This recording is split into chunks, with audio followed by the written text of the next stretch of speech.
Good morning everyone. चलिए आइए हम लोग पढ़ने जा रहे हैं fundamental theorem on equivalence relation. Fundamental theorem on equivalence relation. Fundamental theorem on equivalence relation.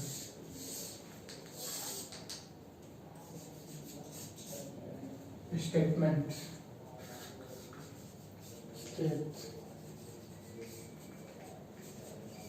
let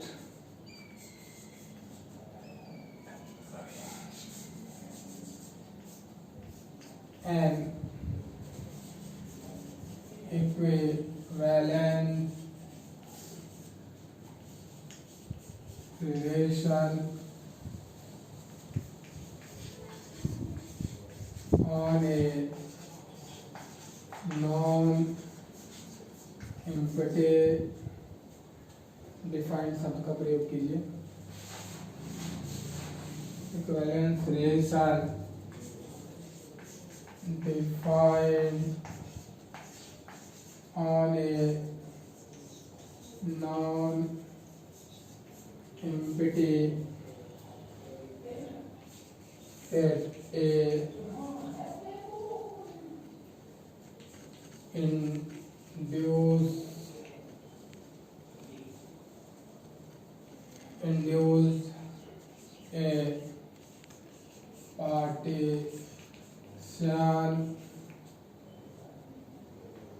induce a partition of set.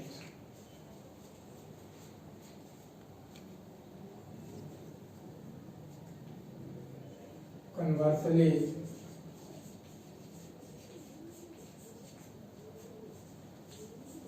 a partition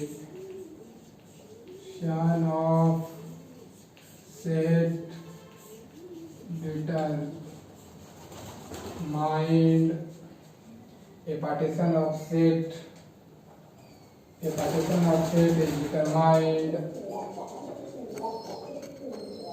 determined an equivalence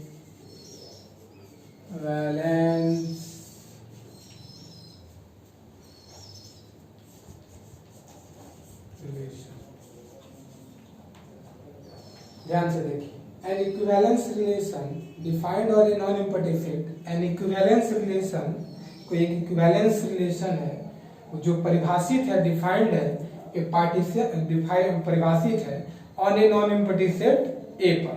on a non empty set A induced A is induced non empty set A induced A partition of set, यानी कि प्रेरित करता है, हमको बताता है, कहता है कि वो पार्टीशन ऑफ सेट भी होगा। इसके बाद conversely A partition of set is determined N equivalence relation. कोई पार्टीशन ऑफ सेट है तो वो हमको उससे प्राप्त होगा इक्विवेलेंस रिलेशन। इस शॉर्ट में याद रखने के लिए नोट लिख दीजिए, तो ब्रैकेट में बंद करके, यदि कोई इक्विवेलेंस रिलेशन है, इक्विवेलेंस रिलेशन है, तो इससे पता चलता है कि वो रिलेशन जो रहा होगा partition of set partition of set. इसके बाद यदि पार्टीशन ऑफ सेट इधर से जाएंगे इंड्यूस, इधर से गए तो इंड्यूस्ड और उधर से आएंगे डिटरमाइंड। ठीक है, देखिए कोई इक्विवेलेंस रिलेशन है तो हम लोग पार्टीशन ऑफ सेट पाएंगे, और जो इक्विवेलेंस रिलेशन है वो रिलेशन किसी सेट पर होगा, तो उस सेट पर वो जो सेट होगा तो वो सेट पार्टीशन ऑफ सेट होगा। ऐसे समझिए, कोई रिलेशन होगा, रिलेशन जब भी आर डिफाइंड होता है उसके लिए कार्टेशियन प्रोडक्ट रहा होगा किसी ना किसी सेट का, तो वो कार्टेशियन प्रोडक्ट ये हो गया, और ये कार्टेशियन प्रोडक्ट जो रहा होगा ये तैयार हुआ होगा किसी सेट ए से, फर्स्ट दिन के एग्जांपल से। अब जो ये सेट ए है, ये जो सेट ए है मान लीजिए वो सेट ए ये है। अब कहता है ये पार्टीशन ऑफ सेट होगा, ये इक्विवेलेंस है, इक्विवेलेंस रिलेशन। ये रिलेशन के लिए कार्टेशियन प्रोडक्ट की जरूरत, कार्टेशियन प्रोडक्ट के लिए एक सेट की जरूरत, और वो जो सेट है वो यही सेट है, और वो जो सेट है तो वो पार्टीशन ऑफ सेट का फॉर्मेशन किया, पार्टीशन ऑफ सेट होगा। मतलब इसमें 3 रूल, जो तीनों रूल है वो तीनों रूल फुलफिल किया होगा। और दो जो कन्वर्सली है, कहता है यदि पार्टीशन ऑफ सेट है तो उधर से प्राप्त होगा हमको ये चीज, मतलब ये है तो ये रहा होगा, ये रहा होगा, मतलब ये रहा होगा, ये पार्टीशन ऑफ सेट, और ये पार्टीशन ऑफ सेट है, मतलब ये इक्विवेलेंस रिलेशन है। एक बार इधर से इधर partition of set, partition of set से इक्विवेलेंस रिलेशन, ये एक रिलेशन आ रहे हैं। ये रिलेशन इक्विवेलेंस रिलेशन है, तो इक्विवेलेंस रिलेशन है तो उसके लिए कहाँ गए होंगे हम लोग, कार्टेशियन प्रोडक्ट पे। और जब ये कार्टेशियन प्रोडक्ट पे गए तो पक्का वो कार्टेशियन प्रोडक्ट के लिए एक सेट रहा होगा, और वो जो सेट रहा होगा देखने में वो इसी तरह रहा होगा, सेट में एलिमेंट होगा, इस तरह से उसको फिगर में ड्रॉ कर दिए। अब ये सेट जब रह रहा है तो इसके बारे में अब हमको यही कहना है कि ये पार्टीशन ऑफ सेट मतलब 3 रूल को फुलफिल करता है, पार्टीशन ऑफ सेट में कल जो बताए थे। और यदि ऐसा है तो फिर इक्विवेलेंस रिलेशन है, ये सफिशिएंट और इधर से ये जो है वो नेसेसरी। एक बात और, कल हम बोले थे कि ये जब पार्टीशन ऑफ सेट इसको दिखाना है ए को, तो यहाँ एक मीडिएटर की तरह कोई काम करेगा। वो मीडिएटर की तरह काम करने वाला यहाँ बताए थे इक्विवेलेंस क्लास होगा। देखिए इक्विवेलेंस क्लास का शायद कहीं नाम ही नहीं लिखे हैं, लेकिन वो आपको करना पड़ेगा। इक्विवेलेंस रिलेशन है तो इंट्रोड्यूस कराएगा पार्टीशन ऑफ सेट में, पार्टीशन ऑफ सेट है तो डिटरमाइंड इक्विवेलेंस रिलेशन। डेफिनेशन इसी नोट से याद रहेगा, याद रखिएगा, एकदम ध्यान से पढ़िए डेफिनेशन को। इसका 2 पार्ट है, रिपीट कर सकता है, आधा पूछ सकता है, ये थ्योरम तैयार करना ही होगा। चलिए लिखिए proof. Let R be any equivalence relation defined on a non-empty set A. We have to show that the set A is partition of set। वही बात, R को एक इक्विवेलेंस रिलेशन है, हमको दिखाना है, we have to show that the set A is partition of set, A is the partition of set। ठीक है, चलिए मैं लिखिए इसके बाद आगे।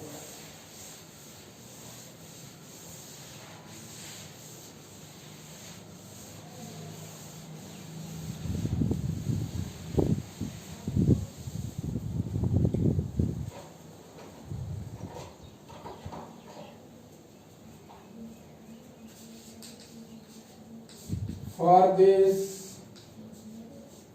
let us consider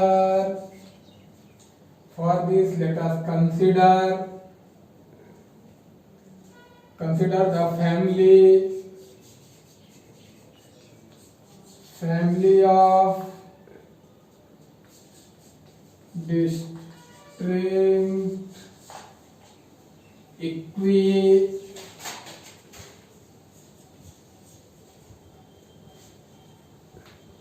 distinct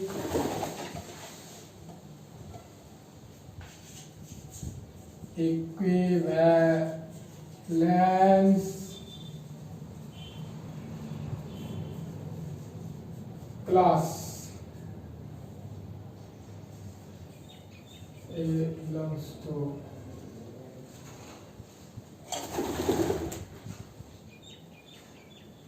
index lambda. For this, let us consider the family of distinct equivalence class E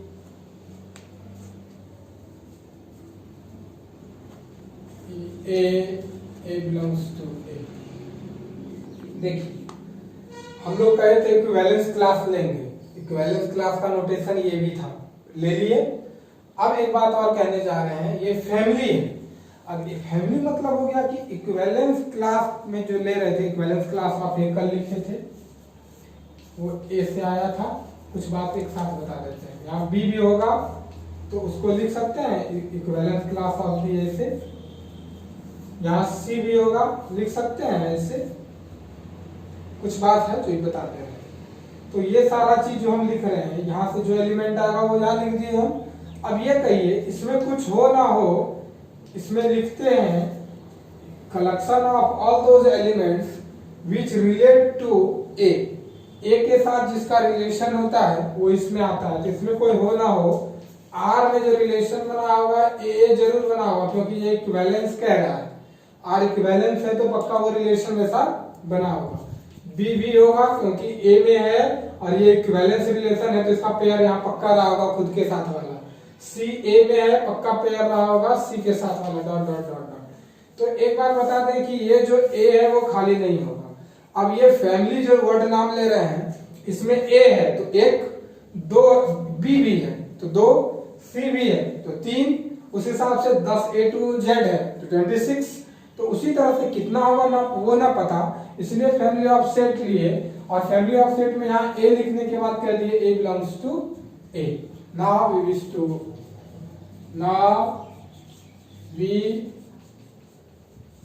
wish to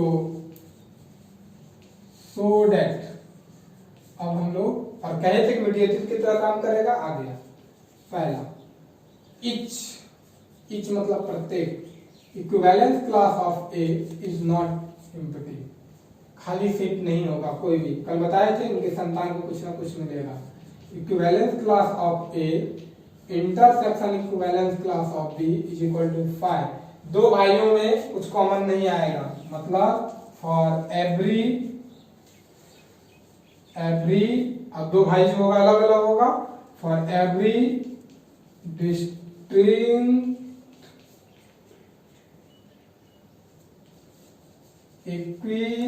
equivalence class, for distinct equivalence class. तीसरा union of i belongs to index lambda i is equal to set A. मतलब जितना भी चीज है सबको जब mix up कर देंगे तो वो सेट ए के बराबर होगा। और यही डेफिनेशन तीनों था पार्टीशन ऑफ सेट का। चलिए आइए प्रूफ, सॉरी सूत्र चलेगा। आइए पहला H E A is not equal to 5। चलिए पहला हमको ये दिखाना है, ए बिलोंग्स टू इतना। यदि ए बिलोंग करता है बाय डेफिनेशन ऑफ, इस तरह लिखिए, इस तरह लिखिएगा अच्छा नहीं लगेगा। By definition of equivalence relation class, by definition of equivalent class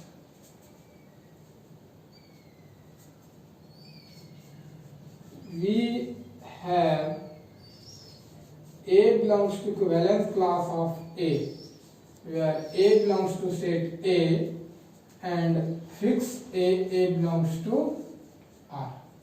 ए में है तो पक्का इसमें होगा, तो इक्विवेलेंस क्लास इतना। और ये चीज जो होगा वो इक्विवेलेंस रिलेशन से होगा। चलिए अब ये इसमें चला गया, मतलब इक्विवेलेंस क्लास ऑफ ए में कुछ हो ना हो ये एलिमेंट होगा, यानी कि equivalence class of A is not equal to empty set, that is each equivalence class of A is not equal to 5। ये एक के लिए होगा, प्रत्येक के लिए इसी तरह होगा। यदि यहाँ बी होता तो यहाँ बी लिखते, ये बी होता, ये बी होता, यहाँ बी बी, यहाँ बी होता, तो इच के लिए यूज करेंगे। दूसरा क्या है देखिए, तो दूसरा है इंटरसेक्शन, दो नंबर कि दोनों के बीच खाली है।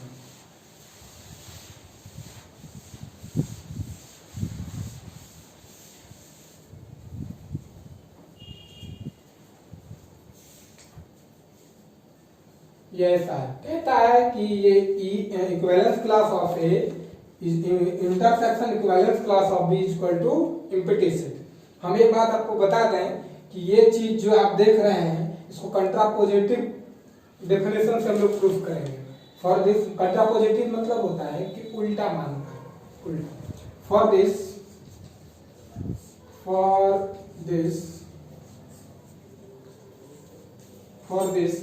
if possible,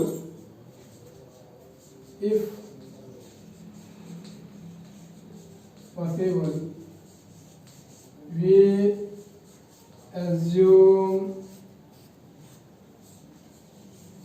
that A intersection B is not equal to phi। मान लीजिए फाई के बराबर नहीं है, मतलब ये दोनों खाली सेट के बराबर नहीं है। जब खाली सेट के बराबर नहीं है तो कुछ तो एलिमेंट होगा। मान लेते हैं कि एलिमेंट x जो बिलोंग करता है equivalence class of A equivalence class of B में।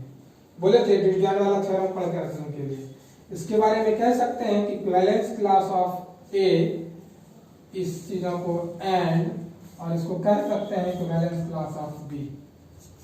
कल बताए थे कि यदि कोई चीज इक्विवेलेंस क्लास ऑफ A में है, इक्विवेलेंस क्लास ऑफ A में यदि x है, पक्का है कि x रिलेट होगा टू A। और किसी चीज को हम लिखते हैं x A बिलोंग्स टू, तो x A belongs to R and x B belongs to R।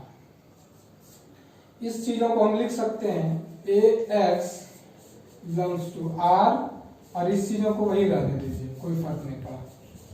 इसको ऐसा क्यों लिख सकते हैं? क्योंकि यार इक्विवेलेंस और इक्विवेलेंस है तो सिमेट्रिक होगा। Since R is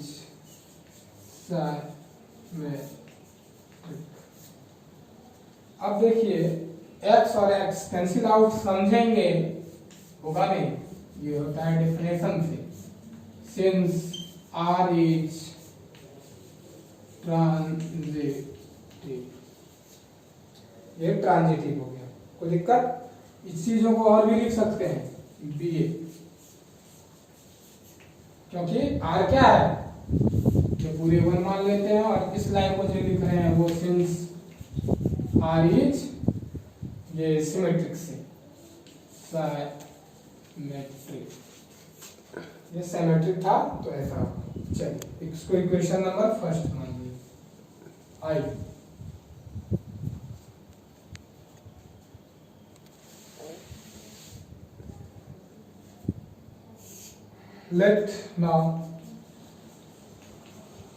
let y belongs to equivalent class of A।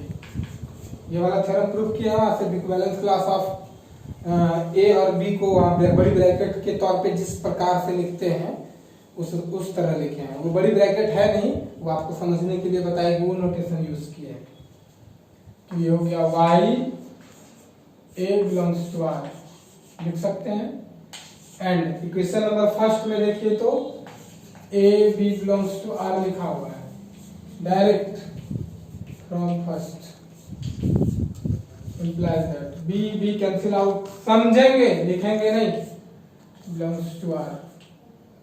इसका मतलब हो गया B पक्का बिलोंग करता होगा इक्विवेलेंस क्लास ऑफ B में, क्योंकि पेयर में है, रिलेट है। B Y relate to B। चलिए यहाँ अंडरलाइन कर दीजिए और यहाँ अंडरलाइन कर दीजिए।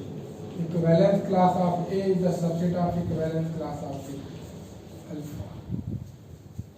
चलिए अगेन, कुछ नहीं है थ्योरम में, late Z belongs to equivalence class of B implies that ZB, ये जब इसमें है तो लिख सकते हैं इसको ऐसा, बिलोंग्स टू आर में होगा। जब ये आर में चला गया एंड देखिए बी से शुरू होने वाला इक्वेशन फर्स्ट में भी माने हैं, इसलिए वहां मानना पड़ा था। B A belongs to R from first. अब ये बी कैंसिल आउट समझेंगे। Z A belongs to R, ये चीज देखिए, और सॉरी एक लाइन और, implies that Z belongs to equivalence class of A. ये लाइन और ये लाइन देखिए, equivalence class of B is the subset of equivalence class of A। Equation number beta, equation alpha और बीटा से लिखिए, equation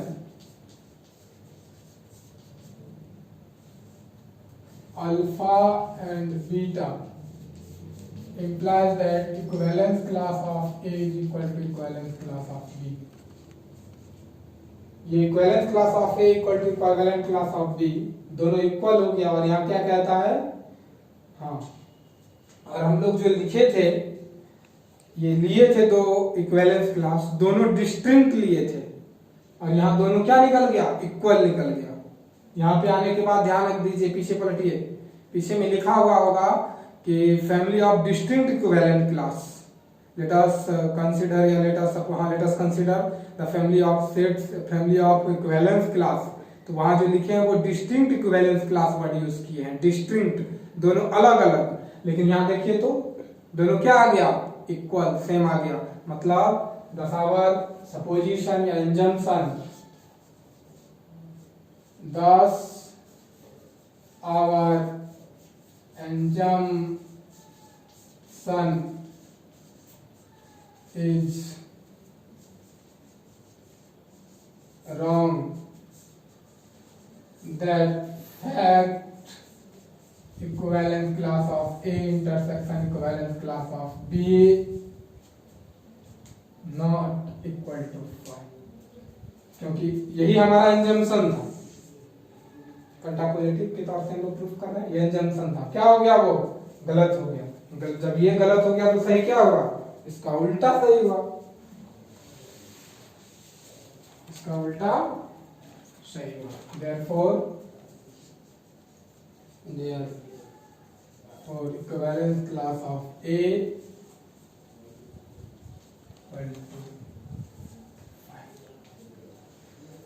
दो बार तीसरा एक बार समझ लीजिए। क्या माने, जो चीज हमको प्रूफ ये करना था, तो हम लोग मान लिए इफ फॉर दिस, इसके लिए if possible we assume that कि वो खाली नहीं है। जब खाली नहीं है तो उसमें कुछ ना कुछ होगा कि नहीं।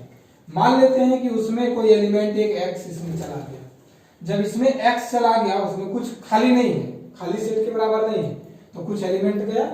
तो जब कुछ एलिमेंट चला गया तो अब वो लिखे लेट माने। अब यहां से इसको हम लोग जानते हैं इंटरसेक्शन मतलब एंड, इंटरसेक्शन मतलब इसमें भी होना चाहिए और उसमें भी होना चाहिए, समझ रहे, दो सेट है और इंटरसेक्शन है, बताए भी थे, तो इसमें भी होना चाहिए और उसमें भी होना चाहिए, तो एंड। और अब देखिए ये इसमें, ये इसमें, इस चीज को ये लिख सकते हैं क्योंकि ये इक्विवेलेंस क्लास ऑफ ए है, और इक्विवेलेंस क्लास ऑफ ए में ऑल दोज एलिमेंट्स का उसमें कलेक्शन होता है जो विच रिलेट टू ए, ए के साथ जो रिलेट हो, तो x ए के साथ रिलेट होता है, मतलब दोनों का पेयर आर में हो, रिलेशन आर में हो, जो इक्विवेलेंस रिलेशन है। और जब x बिलोंग्स टू b का मतलब ये रिलेट होगा b से, तब ना b के इक्विवेलेंस में गया होगा, तो वो r में गया। अब देखिए ये इसमें बिलोंग करता है, ये इसमें बिलोंग करता है, क्लियर है। इसको पलट दीजिए, तो ये इधर आ गया, इधर आ गया। क्यों पलट दिया भाई, क्योंकि r में है, r इक्विवेलेंस रिलेशन है, तो सिमेट्रिक प्रॉपर्टी होल्ड किया होगा। अब ये x कैंसिल आउट समझेंगे ट्रांजिटिव लाने के लिए, तो ये हटा दिए और a और b लिख दिए r में। अब देखिए तो a भी लिख दिया r में, तो ba की जरूरत पड़ती है, अभी आप तुरंत देखे होंगे, तो इसको भी लिख दिए और इधर रीजन दे दिए, क्यों लिख सकते हैं, क्लियर है। अब x मान चुके थे, अब हम लोग y मानते हैं इक्विवेलेंस क्लास ऑफ a में। इक्विवेलेंस क्लास ऑफ a में जब y है तो वो रिलेट किया होगा y a के साथ, तो वो जब रिलेट किया y a के साथ तो लिख दिए कि y a belongs to relation r। अब y b belongs to relation r और उसके बगल में a b लिखे, क्योंकि यहाँ पे देखिए a b का एक रिलेशन पहले से क्वेश्चन फर्स्ट में दिया हुआ है, तो a b लिखे। अब a कैंसिल आउट समझेंगे तो y और b बच गया, y और b बच गया, ये कहाँ चला गया r में। अब ये R में जब चला गया तुरंत ये Y रिलेट है B से, तो इक्विवेलेंस क्लास Y बिलोंग कर गया इक्विवेलेंस क्लास ऑफ B में। अब ये दोनों को देखें तो ये इसका सबसेट हो गया। अब देखिए, अब Y मान चुके थे, अब Z मानते इक्विवेलेंस क्लास ऑफ B में। याद रहे, Y मानेंगे इक्विवेलेंस क्लास ऑफ A में, Z मानेंगे इक्विवेलेंस क्लास ऑफ B में, और X मानेंगे दोनों के इंटरसेक्शन में। तीन वर्ड याद रखिएगा, क्लियर हो जाएगा। X belongs to equivalence class of A intersection equivalence class of B में, पहला वर्ड ये। दूसरा Y जो मानेंगे वो A में मानेंगे और निकालते हुए दिखा देंगे Y equivalence class of B में है। फिर ये पहला, ये दूसरा, और तीसरा हम लोग क्या मानेंगे, Z belongs to equivalence class of B, एक प्रोसेस निकालेंगे इक्विवेलेंस क्लास ऑफ A। अब इस दोनों से ये इसका सबसेट हो गया, और ये इसमें माने तो इस दोनों से ये B वाला सबसेट हो गया। और जब ऐसा सबसेट हो गया तो दोनों बराबर हो गया, और जब बराबर हो गया, लेकिन हमको लेना है डिस्टिंक्ट, तो यहाँ बराबर हो गया तो हमारा इंजंक्शन गलत हो गया। इंजंक्शन क्या, तो ये जो माने थे तो ये गलत हो गया। ये गलत हो गया का मतलब तब सही वही हो गया जो पूरा करना है। बहुत आसान है। चलिए तीसरा है, एकदम आसान है, लेकिन गलती होगा तीसरा में, याद रखिएगा।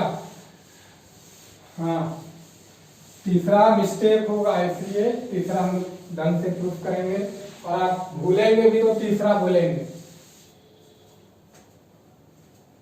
चलिए लिखिए, third,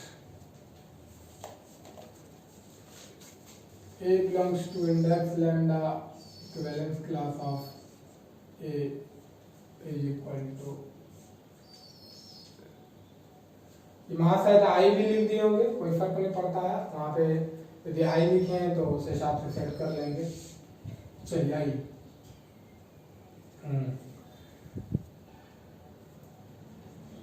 late A belongs to, ये सेट A लिखेंगे क्योंकि वो फंडामेंटल सेट है हमारा। यहाँ A लेके चले हैं, A belongs to A, question में लिखा हुआ है वहीं पे, जहाँ तीन तो लिखे ना, A belongs to A, A belongs to, जब A में है तो वो इक्विवेलेंस क्लास ऑफ A में होगा या नहीं होगा? इक्विवेलेंस क्लास ऑफ A में होगा। अच्छा, इक्विवेलेंस क्लास ऑफ A में है तो वो union of A belongs to index lambda इतना A में होगा कि नहीं होगा? जैसे मान लीजिए ये एक सेट है, ये है इक्विवेलेंस क्लास ऑफ A, ये है इसका मान लीजिए equivalence class of B, E है equivalence class of C, E है equivalence class of D, E है इक्विवेलेंस क्लास ऑफ F, और ये पूरा इक्विवेलेंस क्लास ऑफ G, और ये इक्विवेलेंस क्लास ऑफ H। हमको ये बताइए इस सेट में इसमें A होगा कि नहीं होगा? होगा। जब ये इसमें होगा तो सारे के यूनियन में होगा कि नहीं? A belongs to equivalence class of A में होगा ना। अब हमको ये बताइए A belongs to equivalence class of A union equivalence class of B union equivalence class of C union equivalence class of D union equivalence class of F और equivalence class of union equivalence class of G। हमको एक बात बताइए, यदि ये इसमें है तो सबके यूनियन में होगा कि नहीं? क्योंकि एक में होता है तो यूनियन के लिए आ ही जाता है कि सब में होगा। तो उसी को चीज को लिखते हैं यूनियन ऑफ, पूरे को मिला करके वेक्टर में भी आप लोग पढ़े होंगे यदि, तो पूरे को निकाल के लिख सकते हैं एक। और जब ये सेट A में A B C D E F G है, ये इक्विवेलेंस क्लास ऑफ A, और ये बड़ा सेट A है, इक्विवेलेंस क्लास पूरा मिला दिए तो A होता ही है। अब देखिए ये इक्विवेलेंस क्लास हो गया। अब ये A belongs to A equivalence class of A, सबके बदले A B C D E F G के बदले में सिर्फ यहाँ A दिए, यहाँ जो यूनियन था उसके नीचे A बिलोंग्स टू A दिए। ये मॉडर्न अलजेब्रा में भी पढ़े होंगे और वेक्टर में 12th में भी पढ़े होंगे। I plus J plus K को आप लोग लिखने सीखे होंगे, समीशन I दे दीजिएगा तो हो जाता था I plus J plus K। 12th में भी ये चीज पढ़े होंगे, और ये चीज इस तरह का चीज आप लोग मॉडर्न में भी पढ़े होंगे, और यहाँ भी एक बार आप ध्यान से देख के लिख लेंगे। तो वही A belongs to equivalence class of A में A belongs to union of equivalence class A belongs to A की A में। अब हमको ये बताइए ये चीज को और ये चीज को देख करके क्या लिखेंगे? ये A इसमें है, ये A इसमें है, तो A is the subset of equivalence class of इतना, इक्विवेलेंस क्लास ऑफ इतना। कोई दिक्कत नहीं। इसको मान लीजिए गामा, अल्फा बीटा हो चुका था। Again now bye definition of equivalence